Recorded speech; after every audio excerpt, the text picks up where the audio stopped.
Urban FM 104.5. Urban FM 104.5. Vous êtes sur les 104.5 Urban FM. On est avec Jean-Paul, bonjour. Bonjour la fraîche. Comment tu vas ce matin? Ça va très bien. Tu as un très beau costume. Merci. Alors, l'actualité internationale est marquée par quoi? On va essayer de faire le point sur la situation en Éthiopie. Il faut savoir que l'Éthiopie, c'est un des grands pays du continent. C'est dans ce pays où se trouve le siège de l'Union africaine, donc, et de pas mal d'autres institutions importantes du continent. Et depuis un an déjà, l'Éthiopie fait face à des violences internes. On ne dira pas encore de guerre civile, mais on n'en est pas loin, puisqu'il faut savoir que depuis le 4 novembre 2020, il y a un conflit armé larvé qui oppose le Front de libération du peuple du Tigré et le gouvernement central d'Addis Abeba. Et lorsque ce conflit avait commencé, il avait commencé à l'issue de la contestation d'élections sur les représentants locaux au sein du Tigré.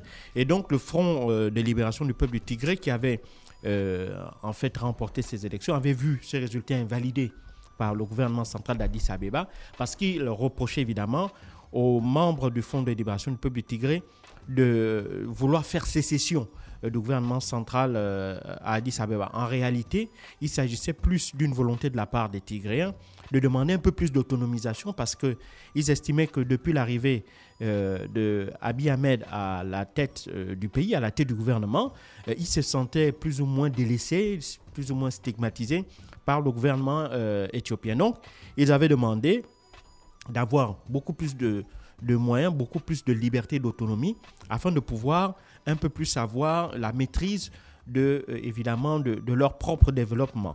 Et donc le gouvernement d'Abiy Ahmed ne l'a pas entendu ainsi, et il avait dans un premier temps réagi de manière extrêmement violente en envoyant des troupes essayer de mettre un terme à ce qu'il qualifiait de rébellion tigréenne. Mais malheureusement, les choses ne semblent pas se passer comme le gouvernement d'Addis Abeba l'aurait espéré, puisque lorsque le conflit commence le 4 novembre 2020, le 20 novembre 2020, Abiy Ahmed avait annoncé officiellement la fin du conflit.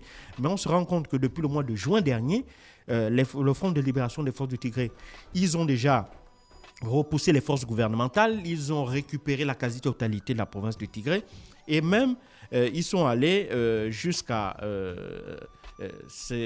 s'imbriquer dans des régions voisines au Tigré, notamment la région de l'Amra. Et donc, à côté, ils ont déjà même, non seulement ils sont partis du Tigré, mais ils sont également parvenus à obtenir notamment le soutien d'une autre organisation armée qui s'appelle l'Organisation de la libération du peuple Oromo. Et donc, ils ont décidé de mutualiser leurs forces en vue éventuellement de marcher vers Addis Abeba. Et au-delà de cela, ils sont déjà arrivés à environ moins de 400 km d'Addis Abeba, et ils menacent véritablement de poursuivre leur marche pour renverser le gouvernement central d'Addis Abeba. Alors, les autorités, évidemment, estiment que ces informations qui sont diffusées par le Front de libération du peuple du Tigré sont évidemment fausses.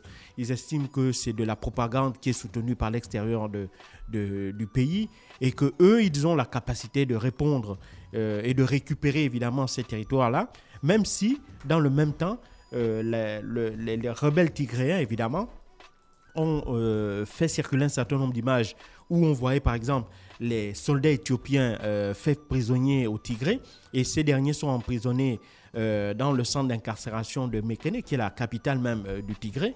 Donc tout ça, évidemment, jette un certain doute sur la capacité des forces armées éthiopiennes à pouvoir reprendre le dessus. Et de ce fait, on craint également un durcissement de la position du gouvernement. Déjà, il faut savoir que depuis près d'un an, il n'y a quasiment plus de communication entre la zone du Tigré et le reste de l'Éthiopie. Il faut savoir que le Tigré est quand même une région assez enclavée, et donc l'essentiel des produits de consommation courante viennent du sud, viennent par Addis Abeba. Et donc le gouvernement a décidé depuis plusieurs mois de fermer. Il y avait d'abord la possibilité même pour quelques ONG de pouvoir faire acheminer de l'aide humanitaire dans la région du Tigré, mais depuis quelques semaines, tout est automatiquement fermé, avec le risque de voir la famine durablement s'installer dans cette zone, puisque selon les chiffres, par exemple, de l'USAID, qui est l'organe fédéral américain d'aide humanitaire, près de 40 000 Tigréens souffrent déjà de la famine. Et donc, il y a un risque de devoir, évidemment, dans les semaines ou dans les mois qui viennent, cette famine-là entraîner des morts certaines de populations civiles et qui sont totalement innocentes puisqu'elles ne prennent pas part au conflit, même si le gouvernement central d'Addis Abeba accuse même les civils tigréens de soutenir en quelque sorte cette rébellion-là. Et donc, il y a cet enlisement du conflit, le durcissement des positions, hein, même dans les rhétoriques, aussi bien du côté gouvernemental que du côté de la rébellion tigréenne. Eh ben, on ne semble pas voir un fléchissement des positions d'un côté ou de l'autre. Et donc ça fait craindre une implosion de ce pays. Il ne faut pas oublier que l'Éthiopie, c'est le deuxième pays le plus peuplé du continent, après le Nigeria. Le Nigeria, c'est 180 millions d'habitants. L'Éthiopie, c'est 110 millions d'habitants. Et donc, un risque d'implosion de l'Éthiopie aurait des catastrophes terribles pour l'ensemble des pays, les pays voisins. Et donc, aurait également un risque de fragilisation, par exemple, des pays comme le Soudan où, évidemment, on le sait, il y a une crise institutionnelle qui est là-bas, qui est générée par la prise de pouvoir du général Abdel Fattah al-Burhan, et donc qui a renversé, évidemment, le gouvernement de transition. Et donc, si l'Éthiopie implose, le Soudan, qui est son plus proche voisin, voit aussi un risque d'aggravation de la déstabilisation de ce pays-là. Donc, de ce fait, évidemment, l'ensemble de la communauté internationale est très inquiète. Les États-Unis ont demandé à ces ressortissants qui souhaitaient quitter le territoire de manière volontaire de le faire, et ils ont également demandé à leurs ressortissants qui avaient l'intention de se rendre en Éthiopie d'y renoncer. La même position a été également adoptée par le Royaume-Uni, et tout ça laisse craindre, évidemment, des jours sombres à l'avenir.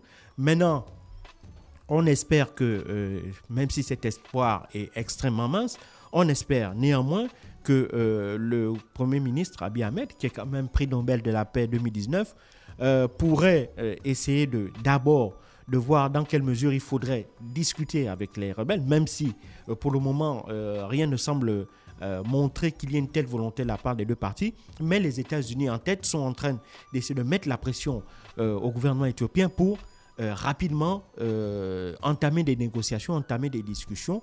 Mais Abiy Ahmed sait que en l'état actuel, s'il accepte de discuter avec la rébellion tigréenne, il viendra en position de faiblesse, et cela pourrait faire qu'il soit obligé d'accorder bien plus de concessions que ce que les Tigréens avaient demandé à un an. Donc il y a ce risque-là qui est réel, mais pour le moment, le Premier ministre espère être en capacité de pouvoir retourner la situation en injectant massivement des ressources, notamment sur le plan militaire, du matériel militaire, des hommes.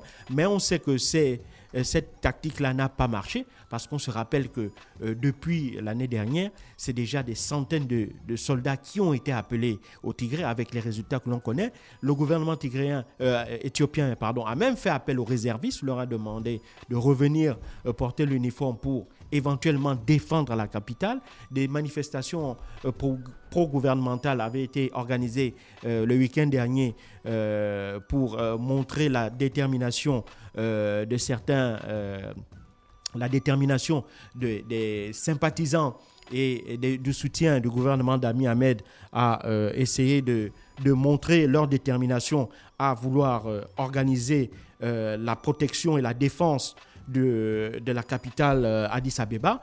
Et évidemment, tout ça laisse augurer que ce n'est pas pour le moment qu'il y aura des discussions. Or, d'un point de vue militaire, il n'y a pas d'avancée d'un côté comme de l'autre, c'est-à-dire vers une désescalade. Deuxièmement, on a la situation humanitaire, notamment au Tigré, qui est extrêmement dangereuse. Et troisièmement, dans la situation actuelle, rien ne dit qu'un enlisement armé pourrait permettre au gouvernement à moyen ou à court ou à moyen terme de remporter la partie, parce que c'est celui qui est le plus mal positionné sur l'échiquier militaire sur le territoire actuellement. Et donc là, évidemment, il y a un risque d'implosion, parce que si l'Éthiopie explose, c'est quand même, je l'ai dit, le deuxième pays le plus peuplé du continent.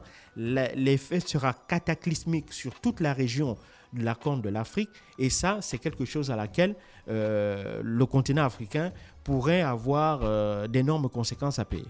D'accord, Jean-Paul, je voulais revenir. C'est quoi l'affaire du 13 novembre en France? Du 13 novembre. Oui, où on demande à l'ancien président François Hollande de témoigner. Tu n'es pas encore au courant?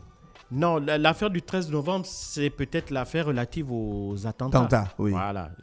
On demande peut-être de témoigner parce qu'il était président de la République. Et il ne faut pas oublier que durant l'attentat du 13 novembre, il y avait un match au Stade de France et François Hollande était au Stade de France. Bon, maintenant, pour quelle raison on lui demande de témoigner en tant que président? Mais je ne pense pas qu'il puisse témoigner parce qu'il a une immunité en tant que chef d'État. Et pour ce genre de cas, la législation française ne prévoit pas que le chef d'État puisse venir témoigner devant une cour d'assises, parce que c'est une cour d'assises qui a été mise en place.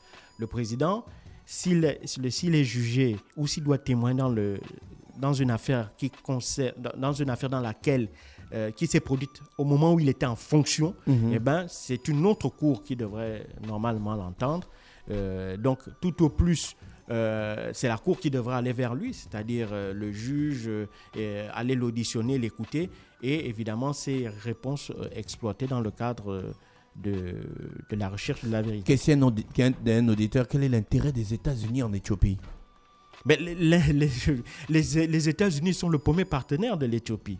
Et il faut savoir que les États-Unis ont une présence très importante dans la zone de la Corne de l'Afrique, parce que l'Africorne, qui est la base, qui est l'état-major général des forces américaines sur le continent africain, n'est certes pas en Éthiopie, mais c'est juste à côté, c'est à Djibouti. Donc, pour l'Éthiopie, la présence américaine, c'est aussi pour sécuriser, si vous voulez. Si vous voyez la carte de l'Afrique, la Corne de l'Afrique, vous avez le passage du golfe d'Aden, et après vous arrivez dans le Moyen-Orient. Le Moyen-Orient, vous arrivez jusqu'en Égypte, l'Égypte, le canal de Suez, et ensuite vous traversez, vous arrivez dans la Méditerranée. Et donc, cette zone-là, c'est une zone où énormément de trafic de navires américains passe. Donc, c'est une zone qui est essentielle. Donc, vous avez déjà la Somalie à côté qui ne va pas bien, où on essaye d'instaurer un État sans succès, avec les conséquences que ça a sur la sécurité maritime et donc la sécurité sur les approvisionnements des produits américains. Et donc, vous avez à côté l'Éthiopie, qui est un allié indéfectible des États-Unis. Donc, si l'Éthiopie aussi se fragmente, si l'Éthiopie implose, ça risque encore de fragiliser davantage cette zone-là qui est considérée comme des zones les plus dangereuses du monde. Tout son personnel de l'Éthiopie. Non, ils ont demandé de manière volontaire à ceux qui voulaient partir de le faire. Et ils ont déconseillé aux Américains qui souhaitaient se rendre en Éthiopie de le faire actuellement, parce qu'ils estiment que la situation est trop instable.